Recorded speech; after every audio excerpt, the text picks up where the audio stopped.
नमस्कार, हर महादेव, राधे राधे, जय श्री राम, सत श्री अकाल। केम छो? मैं आशा करता हूँ आप सब ठीक होंगे, स्वस्थ होंगे और अपनों का ख्याल रख रहे हों, साथ ही खुद भी पॉजिटिव होंगे और आसपास के लोगों को भी पॉजिटिव रख रहे होंगे। आज आपके लिए मैं आचार्य राजकुमार कुछ ऐसा लेकर हाजिर हुआ हूँ कि निजी सुख की परवाह नहीं करते हैं चित्रा नक्षत्र के लोग, दूसरों की मदद के लिए हमेशा रहते हैं तैयार। चित्रा राशि चक्र का 14वां तारा है। यह नक्षत्र समूह कन्या और तुला राशियों में बराबर बटा हुआ है। कन्या राशि में यह 23 डिग्री 20 मिनट से लेकर 30 डिग्री 0 मिनट तक है फैला हुआ है और तुला राशि में 0 डिग्री से 0 मिनट से 6 डिग्री 40 मिनट तक, जो राशि चक्र में 173 डिग्री 20 मिनट से 186 डिग्री 40 मिनट तक फैला हुआ है। कन्या राशि का स्वामी बुध है और तुला राशि का स्वामी शुक्र। चित्रा को अवसरों और अपॉर्चुनिटी का सितारा माना जाता है और इसका प्रतिनिधित्व अकेला सितारा स्पीका करता है और इसका प्रतीक है चमकता मोती। चित्रा का अर्थ है बिंब, कलाकृति, चित्र, तस्वीर आदि। इस नक्षत्र का स्वामी ग्रह मंगल है। इसकी मूलभूत प्रेरणा है काम या कामोन्माद। सभी स्तरों पर तमस या अकर्मण्यता इसका गुण है। इस नक्षत्र समूह का स्वामी देवता है तो दृष्टि, इसे विश्वकर्मा भी कहा जाता है, जो इस ब्रह्मांड का खगोलीय वास्तुविद है। नक्षत्र की पौराणिक कथा और इसका आकार की बात करें तो चित्रा सबसे अधिक रहस्यमय नक्षत्रों में से एक है। चित्रा का अर्थ है दीप्तिमान और पारदर्शी और इसे सर्प के रूप में भी निर्देशित किया जाता है। मोती इस नक्षत्र समूह का प्रतीक है। प्रथम दृष्टया यह बहुत आकर्षक और लुभावना लगता है, लेकिन इसमें सर्प या सांप की क्षमता भी होती है। इसमें खतरा और विवेक दोनों ही एक स्तर पर सक्रिय रहते हैं, इसलिए इसे समझना बहुत मुश्किल होता है। संस्कृत में मोती को मुक्ता कहते हैं, जिसका अर्थ है मुक्ति या मोक्ष। सतही तौर पर मोक्ष या मुक्ति बहुत आसान लगती है और हरेक को लगता है कि एक दिन वह मुक्त हो जाएगा, लेकिन मोक्ष का वास्तविक अर्थ योगी ही समझ पाते हैं, क्योंकि वे बहुत कठोर तपश्चर्या का जीवन जीते हैं और अपने परमात्मा से एकाकार होने या मुक्ति पाने से पहले हर प्रकार की परीक्षा और तूफान से गुजरते हैं। यह नक्षत्र समूह कन्या और तुला राशियों में बराबर फैला हुआ है। कन्या राशि काल पुरुष की छठी राशि है और रोग और विरोध को दर्शाती है। बुध कन्या राशि का स्वामी है, जो मानसिक स्तर पर सक्रिय होता है और तट पर पहुंचने से पहले हर तरह की कठिनाइयों और बाधाओं को पार करता है। तुला 7वीं राशि है, जिसकी स्वामी शुक्र है और शुक्र और मंगल के समन्वय से आत्मा प्रेरित होकर दुनियावी सुखों में डूब जाती है और अज्ञान उस पर पूरी तरह से हावी हो जाता है। तवष्टु ब्रह्मांड का स्वामी देवता है और इसका काम है अनगढ़ और कठोर पत्थर को तराश कर उसे उसके असली रूप में लाना। पत्थर को काट कर और तराश कर प्रतिमा तैयार करने जैसा यह काम भी निश्चय ही बहुत ही तकलीफदेह है। तवष्टु से जुड़ी एक छोटी सी लौकिक कहानी है। तवष्टु की बेटी संज्ञा का विवाह देदीप्यमान सूर्य के साथ हो जाता है। उसके लिए सूर्य की गर्मी और चमक को सहन करना भी मुश्किल हो जाता है। तंग आकर वह ब्रह्मांड के वास्तुविद और अपने पिता तवष्टु के पास जाती है। कहानी के अनुसार तवष्टु सूर्य के तेज को कुछ कम कर देते हैं ताकि वह संज्ञा के साथ आसानी से संभोग कर सके। उसके बाद भी दोनों खुशी से विवाहित जीवन साथ बिताने लगे।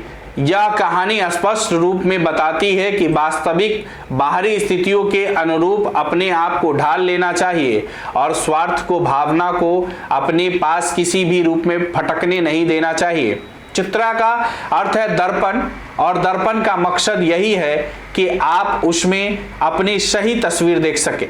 इनकी गुण और प्रेरक शक्ति की बात करें तो यह पहला नक्षत्र समूह है। यहाँ तमस सभी स्तरों पर सक्रिय रहता है। जब तमोगुण बहुतायत में सक्रिय होता है तो अहंकार को बहुत कठिन दौर से गुजरना पड़ता है और उस पर सभी तरह की पाबंदियों लगानी पड़ती है। जब तक अहंकार में मूलभूत परिवर्तन नहीं होता तब तक साक्षात्कार नहीं हो सकता या समझ नहीं आ सकती।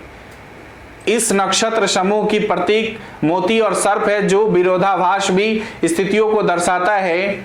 मोती भौतिक चीजों के साथ लगाव को दर्शाता है और अगर कोई भौतिक सुखों में पूरी तरह डूब जाता है तो वह अपने आप को बहुत खतरनाक स्थिति में पाता है। यह बात दूसरे प्रतीक अर्थात सर्प या सांप से प्रकट होती है। ब्रह्मांड के खगोलीय वास्तुविद तवस्तु का काम है उन तमाम टुकड़ों को काटकर अलग अलग कर देना जिनके कारण असली चित्र उभर कर सामने नहीं आ रहा है।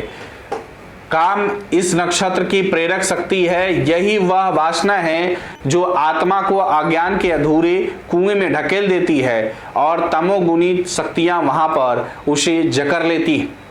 नक्षत्र के गुण और व्यक्तित्व की बात करें तो चित्रा मंगल बुध का समन्वय यह दर्शाता है कि इससे पहले कि व्यक्ति अपने लक्ष्य को प्राप्त करे, अग्नि परीक्षा और तूफानों का मंच तैयार है। आंतरिक शक्ति बाहरी आवरण को छेद कर बाहर निकलने को व्याकुल है और यही कारण है कि कष्ट और बाधाएं जीवन के अभिन्न अंग बन जाती है। इस प्रक्रिया में कभी कभी व्यक्ति बिल्कुल अकेला महसूस करने लगता है। यह स्थिति समुद्र मंथन की तरह है। जीवन का अमृत बिना घनघोर परिश्रम के प्राप्त नहीं किया जा सकता।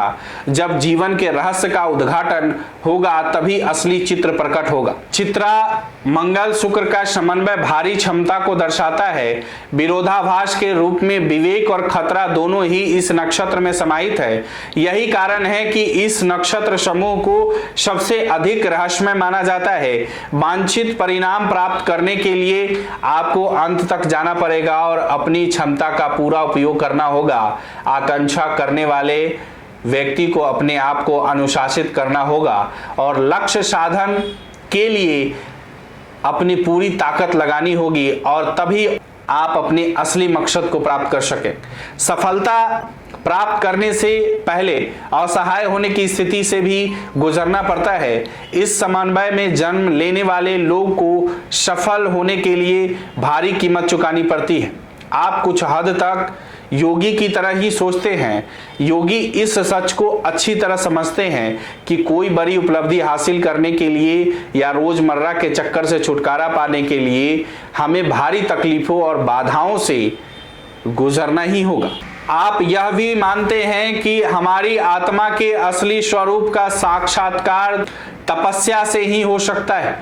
कदाचित यही कारण है कि आप जीवन की चुनौतियों का सामना पूरी ताकत से करते हैं। आप बहुत ईमानदार होते हैं, बौद्धिक विषयों में रुचि लेते हैं और आप यह समझकर ही कार्य में प्रवृत्त होते हैं कि अगर आप सही दिशा में अपनी ऊर्जा को लगाते हैं तो कुछ भी असंभव नहीं है।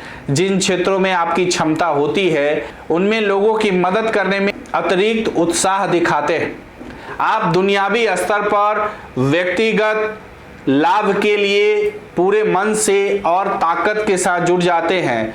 आपकी पूरी छवि आत्मा तुष्टि के लिए बेहद प्रेरित रहती है। आप एकाग्रचित्त से काम कर सकते हैं और अपना लक्ष्य हासिल करने के लिए सभी दुनियावी सुखों को लात मार सकते हैं।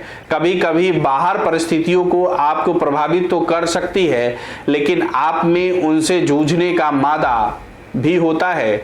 आप अपने अधिकतर कामों में बेहद जुनूनी होते हैं। असल में आप कारोबारी प्रकृति के होते हैं और अपने निजी सुखों की भी परवाह नहीं करते। आप दूसरों के प्रति कृपालु होते हैं और तकलीफ में दूसरों की मदद करने के लिए हमेशा तत्पर रहते हैं। आप बेहद दयालु होते हैं और दूसरे पर प्रभाव डालकर उनका उपचार भी कर सकते हैं। वहीं आपकी कमजोरी की बात करें तो आपकी अनेक चुनौतियों में से एक चुनौती सेक्स की प्रबल इच्छा भी है, जिसे समझते हुए उसका सही इस्तेमाल करना होगा। भोग विलास में डूबे रहने या जरूरत से अधिक जुनूनी होने से आपका पतन भी हो सकता है। कभी कभी आपका मिजाज भी आपके लिए मुसीबत पैदा कर सकता है। आत्म केंद्रित और अहंकारवादी प्रवृत्ति पर आपको समय रहते अंकुश लगाना ही होगा। आप जीवन में बहुत कुछ पाने के बाद भी असंतुष्ट और बेचैन रहते हैं।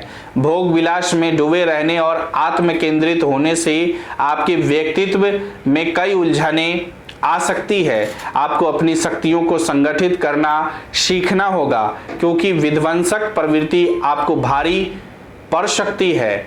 आप बहुत संवेदनशील होते हैं और बहुत जल्दी नाराज भी हो जाते हैं। अगर आपको यह वीडियो अच्छी लगी हो तो इसे फेसबुक और यूट्यूब पर शेयर और लाइक ज़रूर करें। मुझे दीजिए इजाज़त, फिर मिलते हैं अगली वीडियो के साथ। नमस्कार, राधे राधे।